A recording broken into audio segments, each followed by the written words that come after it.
Ahead and get this kicked off.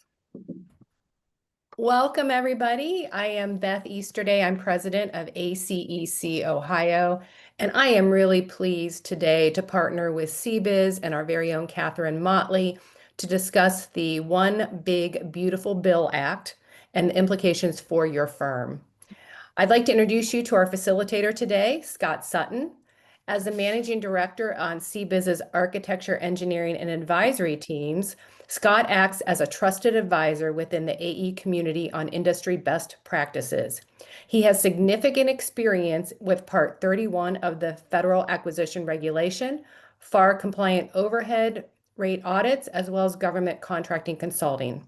Scott is also a certified exit planning advisor and member of the Exit Planning Institute, and as such, guides business owners through important decisions about their professional lives, how to effectively exit their businesses, and harvest the best of a lifetime of hard work and dedication.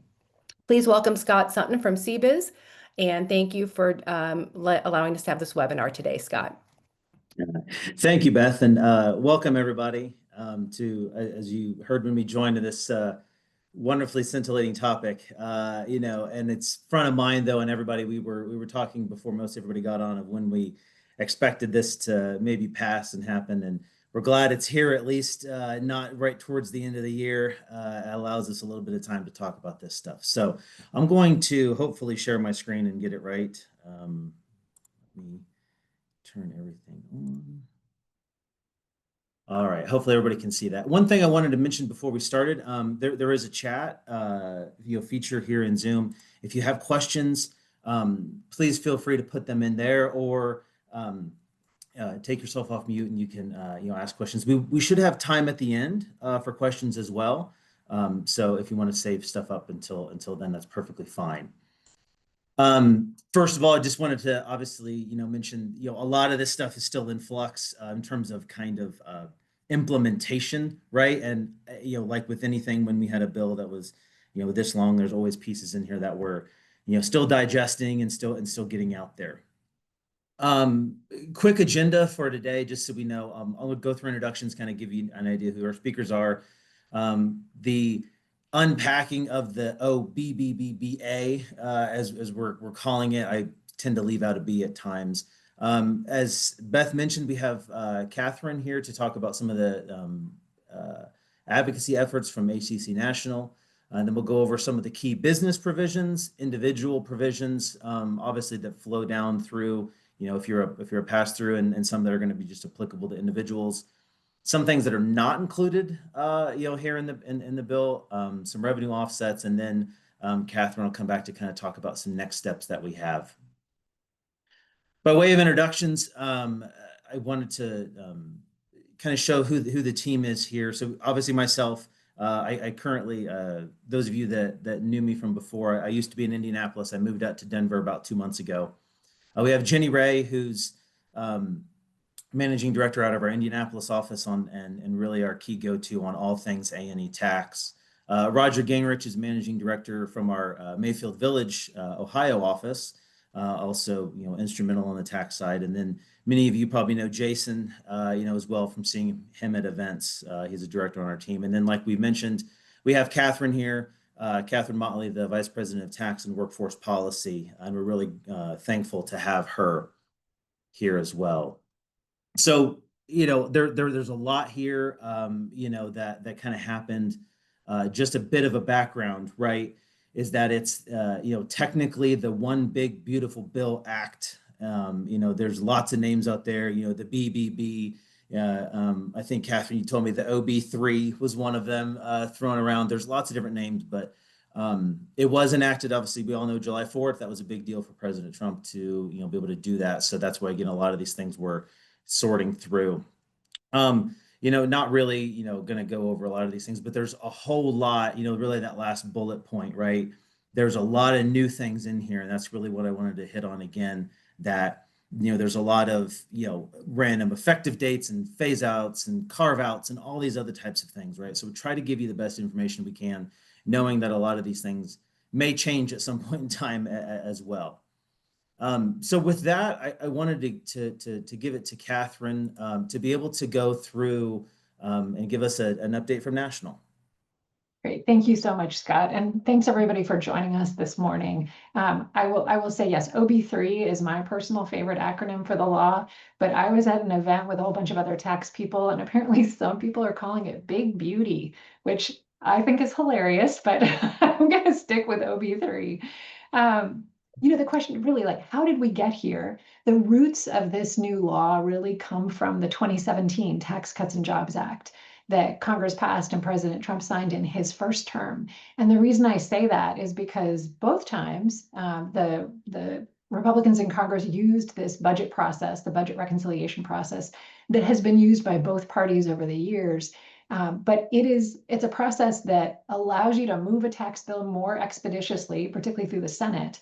But there are also guardrails, kind of budget guardrails. And in 2017, Congress decided one of the things they did to make the numbers work was that they would take the whole individual tax title of the law, so those lower individual tax rates, the Section 199A pass-through deduction, the expanded child tax credit, the expanded standard deduction, all of these pieces were scheduled to expire at the end of 2025. So that's how we knew that we were going to be having a big debate over tax policy this year. And we did. We've been working over the past couple of years on some really important issues. At ACEC, we work with all of our state member organizations, Beth and all of her colleagues at NACE. We also work in coalitions with other organizations. So for example, ACEC is on the steering committee of the Main Street Employers Coalition. That's the group that really has spearheaded the work on 199A, the pass-through deduction. We're also a member of the R&D Credit Coalition. And so we worked with a lot of other trades and businesses to try to get R&D deductibility restored. And we were really happy about that. But also one of our sort of biggest tools in all of this is all of you.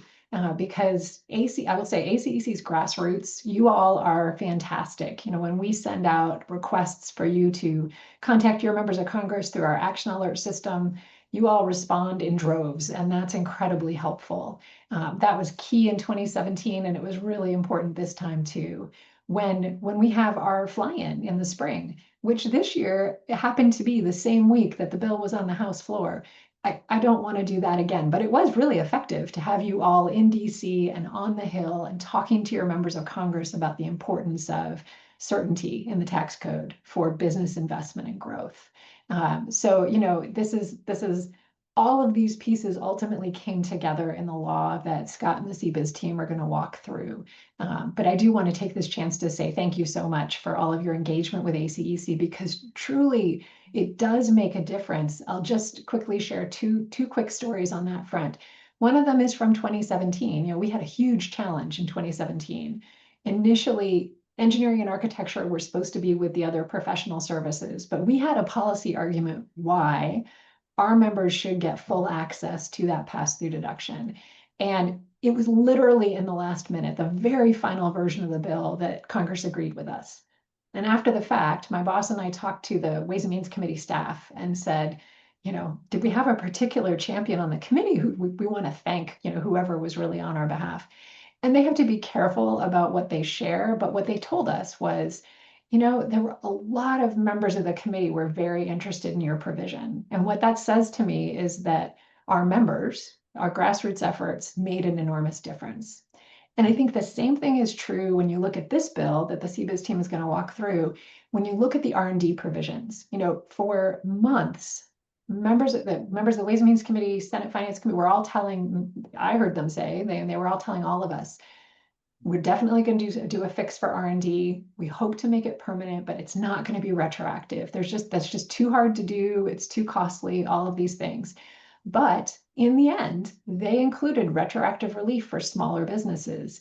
And to me, that says that they heard us. Even though, we were pushing for a fix in 2023, we had the big House vote, the Senate, it got stalled in the Senate, and we were all disappointed by that. But that work still made a difference, and all of your conversations with your members of Congress, they heard us. So thank you again for all of your engagement with ACEC. And let me turn things back to Scott to start walking through the bill. Yeah, thank you, Catherine. And Next steps, I want to go over, we're going to start going over some of the key business provisions. So with that, I'm going to turn it over to Jenny. And as Catherine mentioned, the largest maybe topic that most of you might be interested in is R&D. And I know that Jenny is incredibly relieved to finally have good news to talk about when it comes to R&D. So I am, thank you. I was worried when the R&D didn't get fixed right away. I'm one that really likes to tell good news. I don't like meeting with clients and talking about bad news. And then it didn't get fixed. And then we were starting to talk about losing that 20% deduction. I was like, I'm going to find a new job. I'm not doing this anymore. But this is a piece, like he said, this is near and dear to my heart because we've been working on it with you for so long. This is definitely a credit that you guys deserve.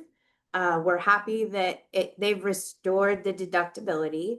If you haven't heard that now, I'm sure everyone has heard that, but I will just kind of go over some different pieces and then maybe an example of things that I've been seeing with clients. But what they did, they said, okay, fine. Starting 1/1/25, we will let you go back to not having to capitalize and amortize your R&D expenses. And those of you that are at firms that have gross receipts of $31 million or less, we'll let you go back and amend your returns for 22, 23, and 24, which, as Catherine said, that was one of those things that we really wanted but never thought we would get.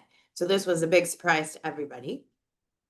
If you don't elect to go back, your other choice is you can elect to amortize those remaining expenses all in 25 or split it up between 25 and 26. And then, yeah, software is on there as well. So can we go on the next slide, please? So this is hopefully everyone can see this. This is an example of a real client. We have about a $5 million firm.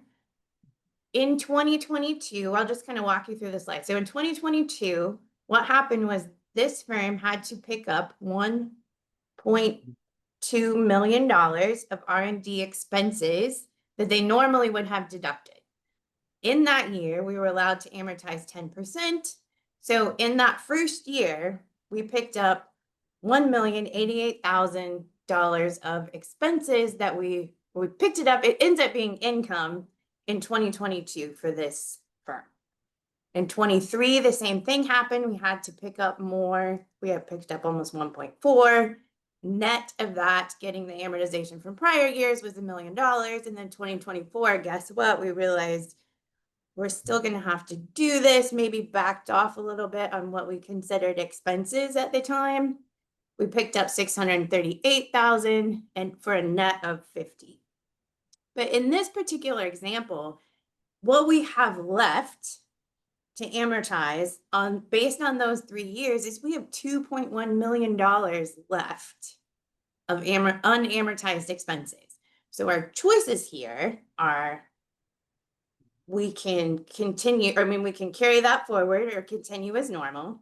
We can elect to deduct them in 25 and 26, or we can go back and potentially look at getting refunds, which would actually be amending the business return. In this case, it's an S Corp, and then also the individual returns. So kind of going over to the next piece, what this means, oh, I'm sorry, Scott, can you back 1 second? On the other side of this slide, the unamortized expenses in 22, if we were to go back in this year, we're looking at a total tax back potentially of $360,000 in 22, $336,000 in 23, and $17,000 in 24, with a total of $714,000. And that 714 I highlighted because we're going to see that over and over again. Okay, now. So our choice in this example, the top left corner, remaining expenses to be amortized is just kind of what we talked about. That's the same slide with the total of 714. Works really well in an instance when we have just a handful of shareholders. They were the same ownership in each year. So what the cash that we would be able to get back for each shareholder in this example, since they're 50-50, is listed at the bottom. And then the total over the 3-year period, they're going to get $357,000 each for a total of that 714 that we talked about. Flip to the other side here. The other choice that they have is to accelerate the amortization and take it in 25 and 26. And you'll notice in that total, we have $714,000 of tax-ish left that we could either recognize half in 25, half in 26, or all in 25. And you'll see the tax savings moving forward is at $714,000, the same that we would have had if we went back and amended the returns. In this case, carrying it forward, we're going to recognize savings of 714, and amending returns backwards, we're going to recognize 714. Same dollar amount to both shareholders because we're 50-50. Okay, next slide. This is actually what happens with this particular firm. In 22, we had different ownership than we did in 23 and 24. We had new shareholders come in. They completely bought out the old shareholders in 23. So what we're looking at now is what are our choices? How do we move forward as a firm? Sorry, next slide.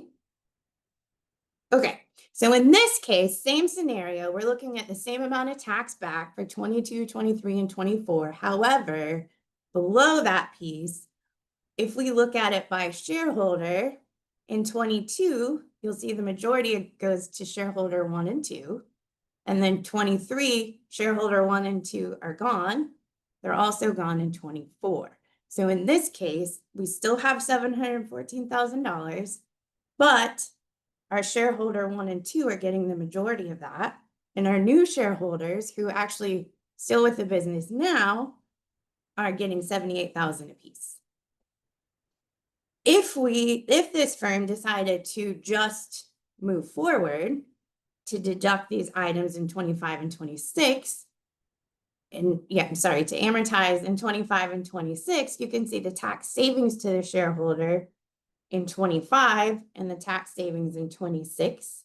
We're still going to get to that 714, but in this example, there is no savings for shareholder 1 and shareholder 2. So if you flip to the next slide, these are some of the things that we're having to think about. The difference, it's quite significant to the new shareholders and the old shareholder. What are we going to do? How do we move forward in this situation? Who decides? And then who is going to, at this point, the benefit is very different depending on what we do. So next, so really, these are just some things that we need to think about as a firm. Maybe your firm is different. Maybe your firm, we want to carry that forward because we have ownership changes or because we don't want to mess with amending 15 returns in prior years. We don't know when we're going to get the money back is one thing. If we amend with IRS, typically you have until November of this year to amend 2022 returns. So what I've been telling clients, we can still amend them, but we can e-file those returns, which should speed up the process until about November of this year. So I'm asking all of my clients, let's be sure that we're ready. If we haven't made the decision, we need to do that by November. And then some other things that you're going to want to think about is if we do amend, one, when are we going to get the money? And then do we need it? Do we need that money right now? Is our cash flow tight enough that we need to stop and think, hey, 6 months from now, if we get $600,000 back, one, are we going to put it back into the business? And two, we might really need that right now. And then the other thing in this particular example is, did we adjust for R&D when we were going through the transition from old shareholder to new shareholder? Because sometimes we do that. We're thinking far enough ahead. We've adjusted the stock price. And if that's the case, then there's probably, in this count for the new shareholders, not a question. They're going to want to move forward and take that instead of going back. And then at the end of the day, can we find a compromise? What's right for everybody? What's right for the business? What's right for the shareholders? And then can we talk through and what else can we do for you at that point? So Yeah, I that wanted, was I wanted super to quick. interject something. And I think, as Jenny said, can we find a compromise? And hopefully, this was factored in during the transaction, when, if you went through one of these scenarios, right?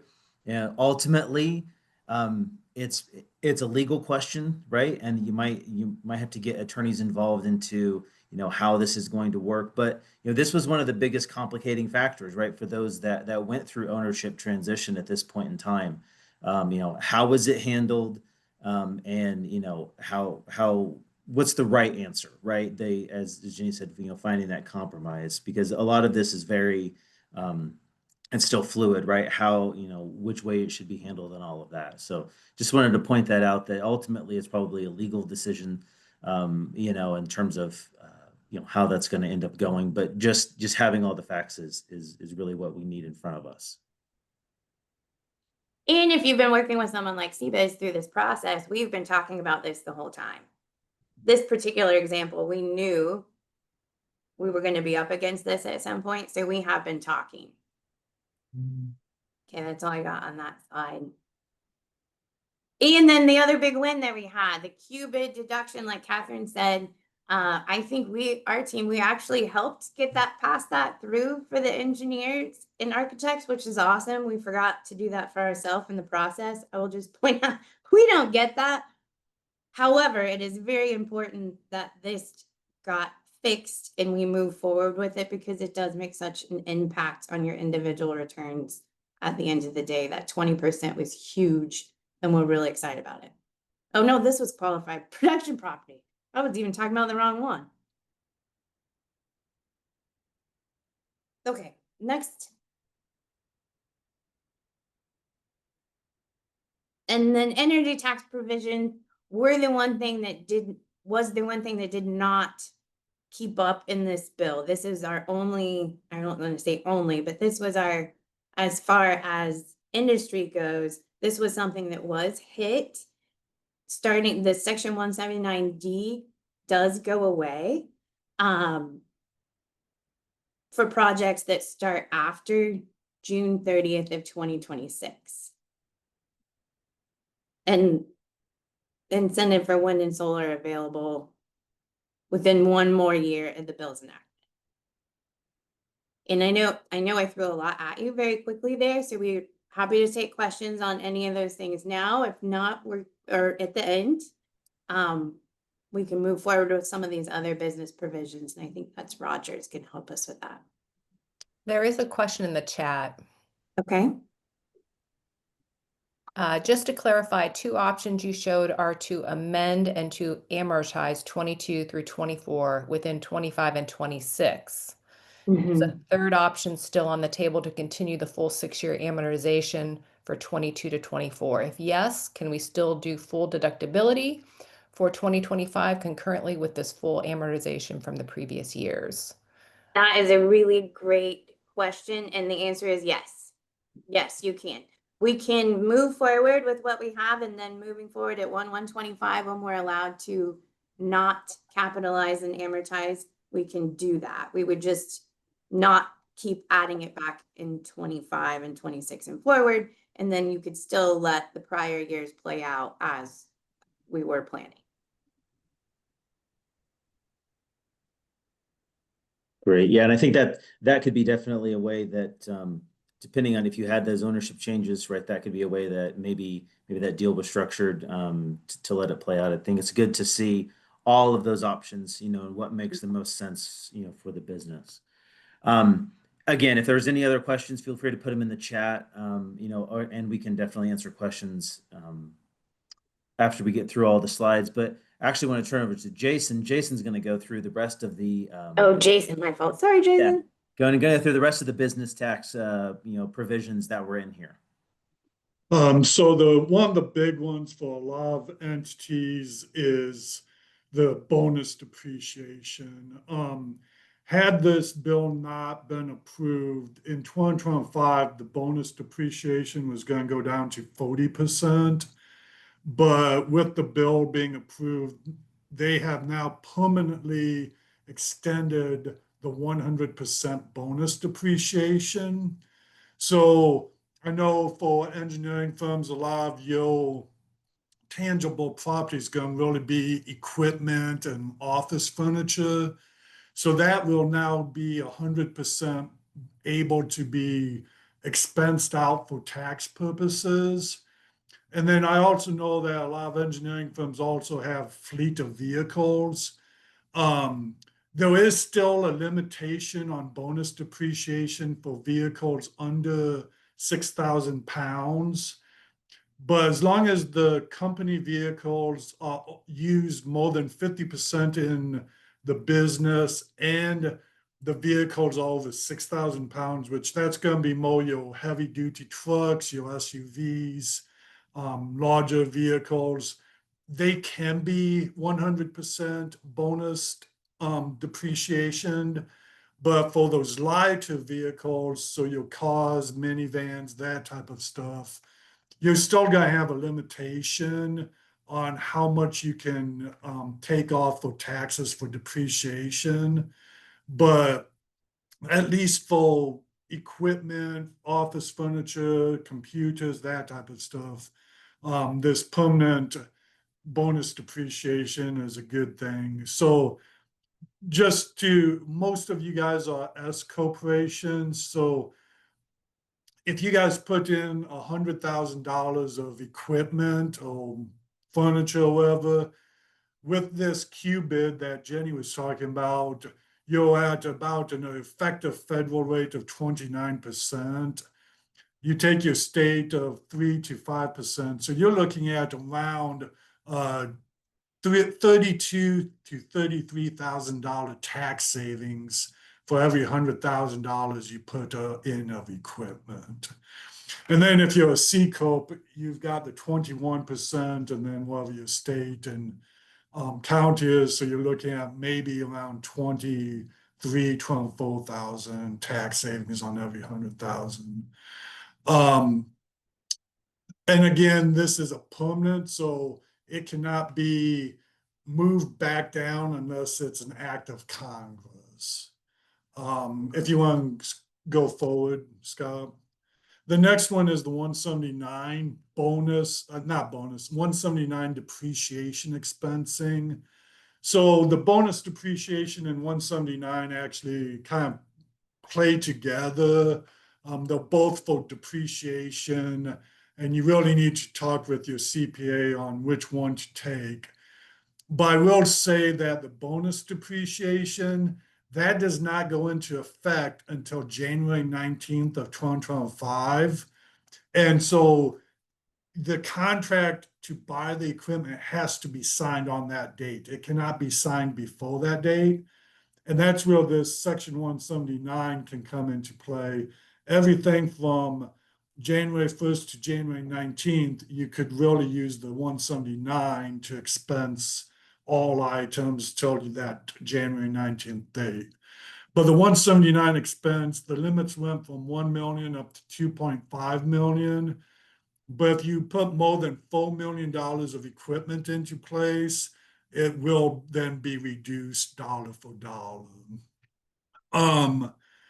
The 179 cap is effective as of December 31st, 2024. So that's where that 19 days comes in. And then the deduction and phase out threshold are adjusted for inflation beginning in 2026.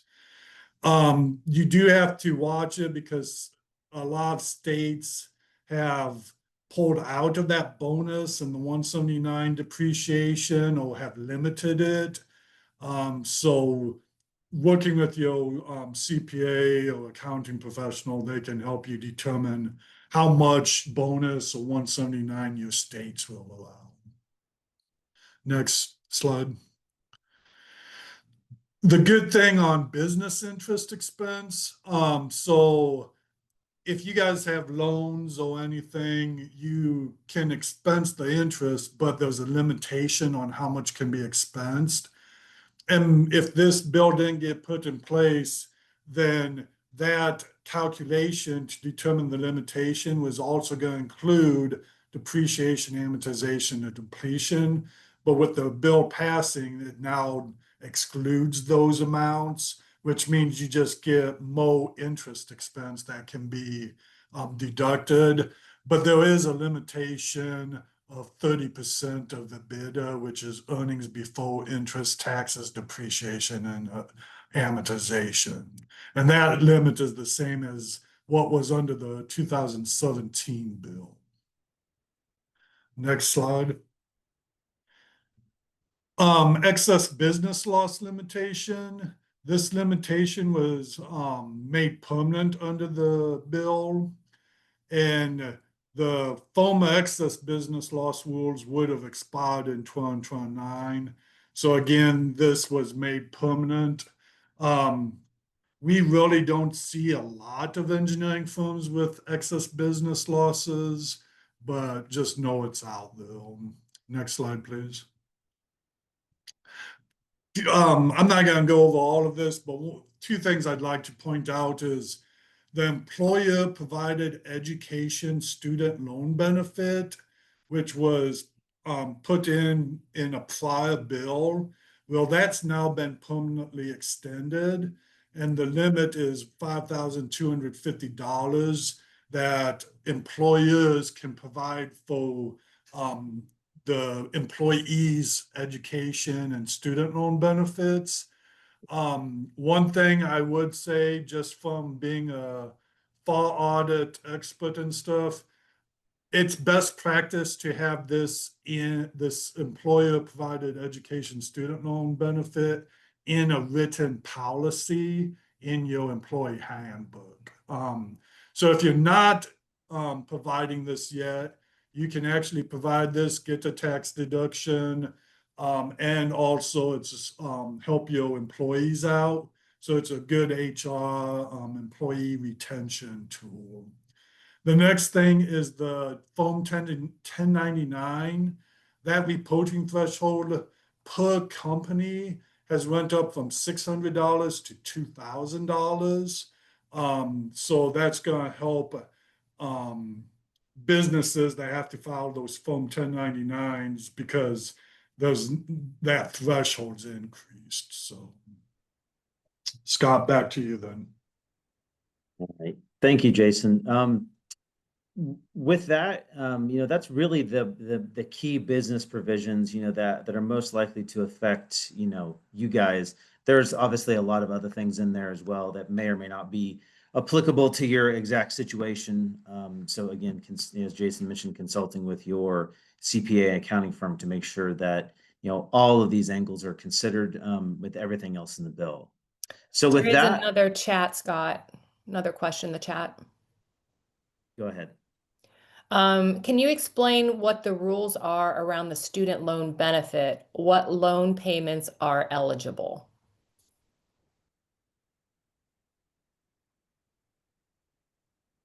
So typically with the student loan payments, there are certain policies that you can pay for a pieces of their loan, right? It's an additional benefit. If they have the loan payments, we know that the loan repayment started and all that kind of thing.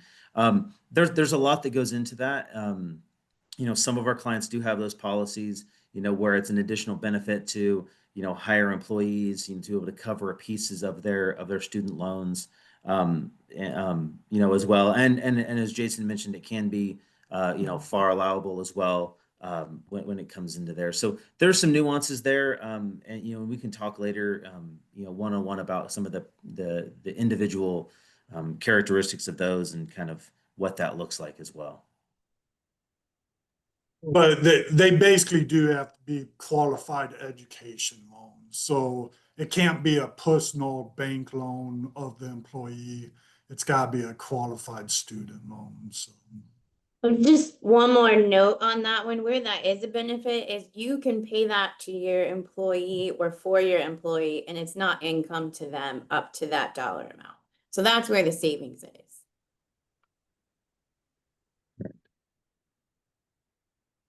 Okay, so what we're going to move next, Roger's going to start walking through some of the key individual tax provisions. Again, some of these are obviously very important if you're flow-through entities. and how it's going to impact you. And a few others may be, depending on the situation, just good to understand, from your employee standpoint. So with that, I'm going to turn it over to Roger. Thank you, Scott. Thank you, everybody on the call today. We really appreciate working and partnering with ACEC on this and getting relevant information to you fast.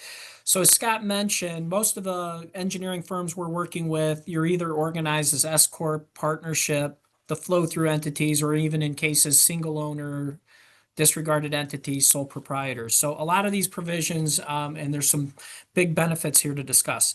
The first one on the list, just the overall individual tax rates. So back when President Trump passed the Tax Cuts and Jobs Act back in 2017, effectively that created some lower tax brackets. You've got 10 and 12% rates. And so that was a benefit to everybody. This law now makes those permanent. There's not a sunset on them.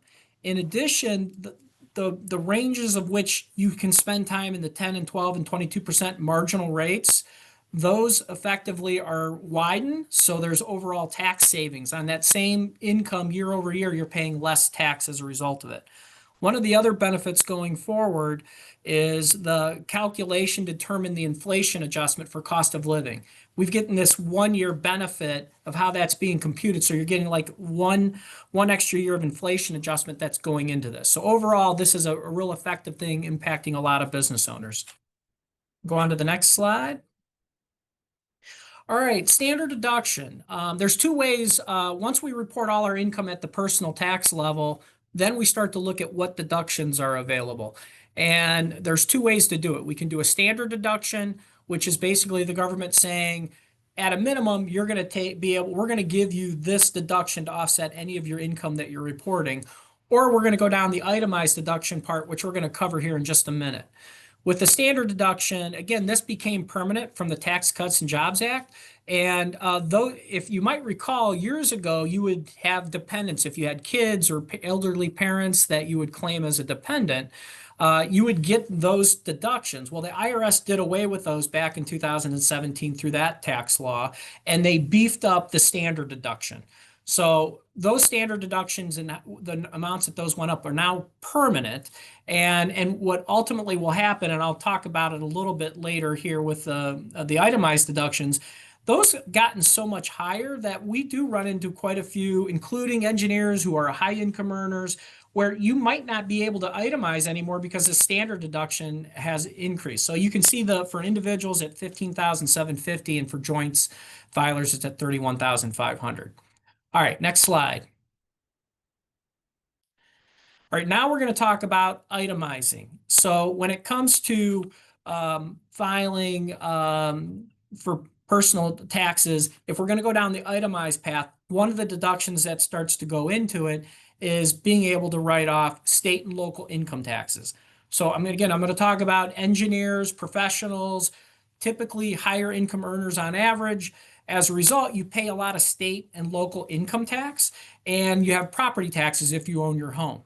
So when the Tax Cuts and Jobs Act was passed in 2017, they had to come up with some revenue raisers to offset the fact there was a lot more tax savings going to individuals and businesses. They have to make it up somewhere. One of the areas they did is they went after and said, we're going to put a cap. $10,000 is the max we're going to allow any individual to go ahead and deduct on their state and local taxes for itemized deductions. Now, keeping in mind, you need mortgage interest, charitable donations, the two other bigger ones. In order to get to a standard deduction of $30,000 married filing joint, you'd have to have a lot of charity or a lot of mortgage interest because you're getting capped here. The good news with the new law is they've increased that limit to $40,000. It does, and so from 10 to, a $30,000 spread, there could be a significant savings. We might start seeing more individuals being able to deduct and taking itemized deductions. With that said, the IRS said for those making a lot more money, we're going to take some of that back because you can afford to pay in more taxes. So from $500,000 to $600,000 with modified adjusted gross income, as you start to go through that $40,000 starts to get phased down back to 10. So if you're making $600,000 or more, you're still back at the $10,000 limit. But and then you'll see some inflation adjustments that are going to increase that $40,000 cap over time. Now, not the interesting thing, but more or less the facts on this one is there is a sunset on this where it will go back to the $10,000 cap shortly. Now, we're going to cover pass-through entity elections next. And Scott, go ahead and you can pass the slide. I think that's the next one. Yes. So while we talk about a cap and how that minimized the amount, so many people had to start doing standard deductions, states got aggressive. They wanted to kind of show business owners, because again, this is a pass-through entity tax. So now we're talking at paying tax at the business level. S corps, partnerships, those are your pass-through entities. In years past, you would always pick up your income at the state level and pay tax personally. So businesses would distribute profits out to help you cover your taxes, and you would itemize. With that cap, states got smart and said, hey, come to our state. If you're doing business here, we're going to create this pass-through entity tax return. And what's going to happen is you can make it a business level tax. Ultimately, that means the company's going to write the checks and deduct it, effectively reducing the amount of income the owners have to pick up. So the good news is the status quo on this. They made this permanent. They're not going to disallow the pass-through entity tax. And how we work with our clients is we ultimately sit down with clients and determine whether they're getting hung up with the itemized deduction. And if that's the case, if the dollar savings are meaningful enough with typically profitable engineering firms, they are, starting in 2022, and for Ohio, that forms an IT 4738. That started in 22. We actually still come across tax returns when we're looking at prospective clients that come to us where they're still paying the taxes personally, and they didn't make the pass-through entity election, and therefore they're missing some tax savings as a result of not electing this. So make sure if you haven't looked at this is definitely one we still run into a lot. It's that basically a workaround on that SALT cap. Go ahead, Scott. We'll cover the next one. All right, so this is the one, Catherine. God bless you. It's great. For any of the lobbyists and people out there that were fighting for Section 199, the qualified business income deduction, a 20% deduction that went to basically business owners, this was not what everybody got. So, Catherine, you did a much better job on this than our CPA lobbyists. CPAs, attorneys, were not getting the benefit of that deduction. I don't want to, sorry to interrupt, but I just want to say, we had a policy argument that the rest of the professional services didn't. So in fairness to everybody else, I know that they worked hard on it too. We were just, we had a good policy argument. I love your coming to the defense of them. As CPAs, somehow we would have we say that jokingly, but it is definitely a big tax savings. And architects and engineers were specifically carved out. And of course, we work with a lot of design firms. So this is huge. And the fact that this is permanent, and really the only other thing I would say here is they've modified it so that the phase outs happen at a higher level. But mostly for engineering firms, with the amount of payroll that you have, this is an unlimited deduction. It's really for every $100,000 you're getting of profit, you're only picking up $80,000 of income. You got $20,000 you're not paying tax on, and as profitable as engineering firms are, these savings are pretty significant. So all in all, know that this is a really big benefit for engineer firms as you move forward. I think that's it for me, Scott. Let's anybody has any questions? No, that's great. I think, next I'm going to cover just a few other pieces, that were in here, and some things that were very important, right? We've all heard of, the no tax on tips and overtime and all of that, right? And how that played out. But this is one of the other big areas, right, that's going to impact, potentially a lot of member firms. So ultimately what it is, right, and it's just, a temporary piece, right, 25 through 28, there is a deduction for the qualified overtime pay, and it's up to $25,000 for married filing joint, right? And there is a phase out, like many other things, it's going to phase out over, 300K. So obviously going to very much depend on, where your employees fall within that overtime piece. But it still is, this is only for the, income tax side. So it's still subject to, employment taxes, FICA and Medicare and that sort of thing, right? And the interesting part here is that it's this is another one that was retroactive, so to the beginning of the year. So obviously we're over halfway through the year. How is this going to work? Waiting on some IRS guidance, in terms of, going through all of this and figuring out, people that have already received overtime and everything, right? And really, it's only on the, the overtime portion, the kind of the halftime portion, of overtime as well. So this is another, area that's going to be, pretty impactful and could be impactful, right, to a lot of individuals, right? A lot of employees, that you have. It's not necessarily, obviously on the business side, the making all of this work, right, from a payroll standpoint is still kind of, crazy, but you might have a lot of employees, talking about this if you do have employees who are getting overtime pay. There are a few other things, from a deduction standpoint. We don't necessarily need to go over, a lot of these. It's more from a personal, standpoint. But as Roger mentioned, if employees or owners are itemizers, right, then obviously these things are going to be a much more impactful, within there. So it just totally depends on the situation, that each individual owner and then obviously employees are going to be under, as well. Again, another piece was, AMT exemption. We have, a fair number of firms that end up running into, alternative minimum tax, situations. So there's different, modifying of the phase outs and that sort of thing, right? So that's good. Just to keep that in mind, right, when you're going through tax planning, with your accountants at the end of the year to make sure that, doing everything that we need to do to maximize those savings. And really one of the last pieces from an individual standpoint, again, charitable contributions, and how that's going to work. That's, we've mentioned this a couple of times. That was one of the bigger pieces. Obviously, a lot of our, owners are very, very charitable. A lot of our employees are very charitable. So keeping in mind about, how that's going to work and how that's going to interplay on flow through returns with a lot of other provisions that we've talked about.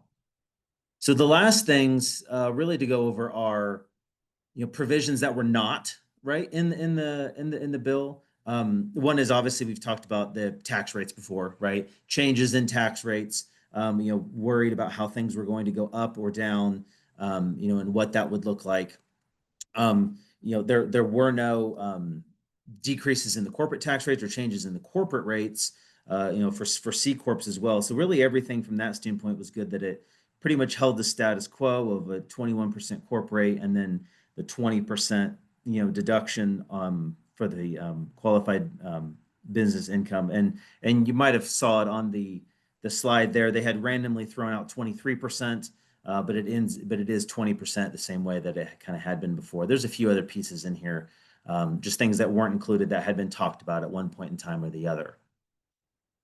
There were some, revenue offsets, things that had been in there. Obviously, the big one we've talked about, the energy credits, right? That's how, we're able to pay for some of these things, and some of the ERTC. I know that's was not nearly as applicable in, your world as it was for a lot of other businesses out there. But those are really some of the big key offsets there. Again, a few other pieces.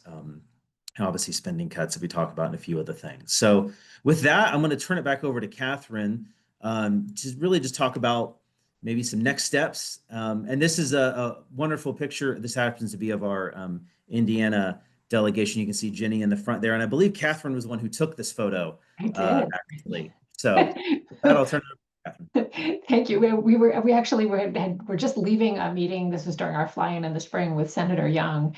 And we were walking out, and we also ran into, I'm trying to remember which other state it was. And I was like, no, come this way. This is your photo op, and because it's an amazing place to take a photo of a group like that. So all these people who were advocating on behalf of the industry, and we really appreciate when everyone comes to town to do that. In terms of continued priorities, it was mentioned a couple of times, the changes to the energy tax, the renewable energy tax provisions, which is, they were from the Inflation Reduction Act that was passed in 2022. Interestingly, using this same budget process, ACEC supported the Inflation Reduction Act. And so, it was a very political decision, I think, in the end, to make these changes to those provisions. We're already engaging with Treasury to kind of talk about, okay, what do the rules look like? It was referenced on one of the slides that there was an executive order that came out a couple days after the law was signed. We suspect that that was one of those agreements made in trying to get votes in the House to pass the bill.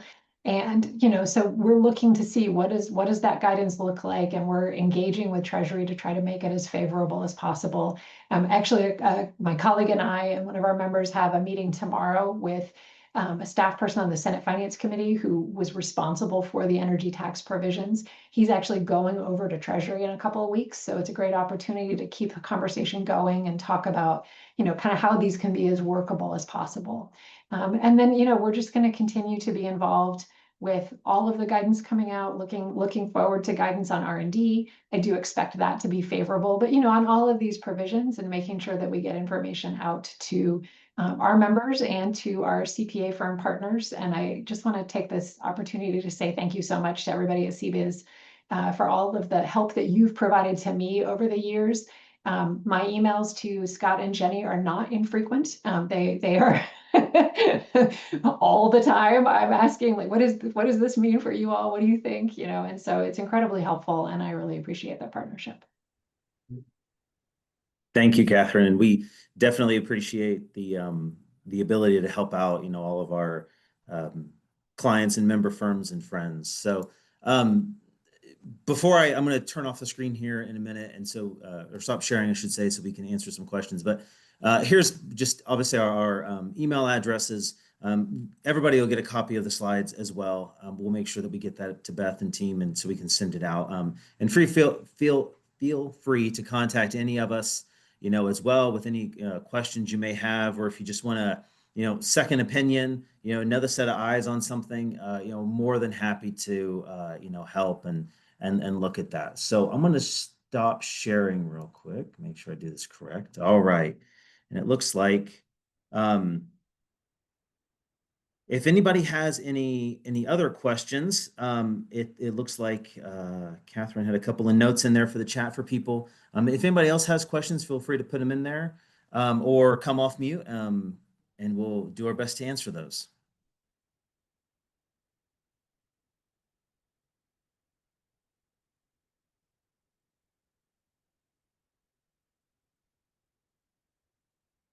And Catherine makes a good point too in the chat, if you haven't seen it. If you don't receive the action alert emails, we definitely want to, should sign up for those, right, to be in the know of understanding kind of what's going on.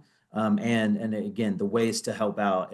It's amazing when we have those calls to action, how impactful that is, as Catherine's already mentioned, right? We've talked about this a lot.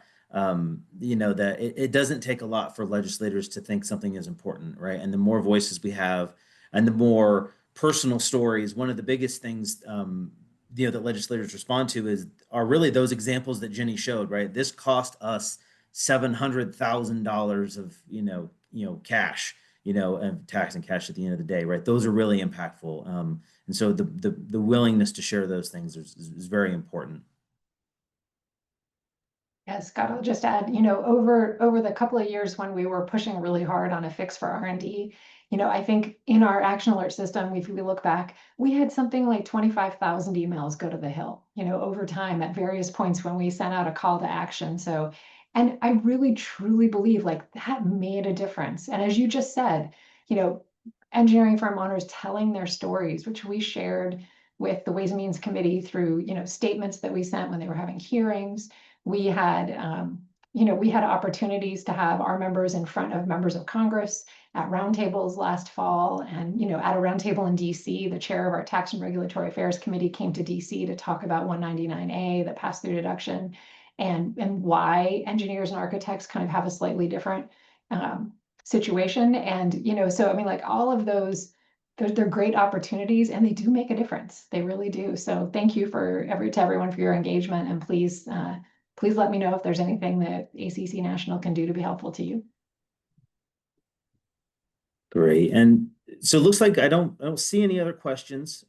So with that, I really just wanted to thank Beth again. You guys are very fortunate to have, Beth, on your side advocating, for obviously Ohio engineers. And again, thank you for the opportunity to be able to present, this, topic and, go through some of these provisions at least. And like I said, feel free to reach out with any questions that you have. We're more than happy to go through all of that stuff. So with that, I think we, are done. And again, just wanted to thank everybody and thanks to our presenters who joined us today.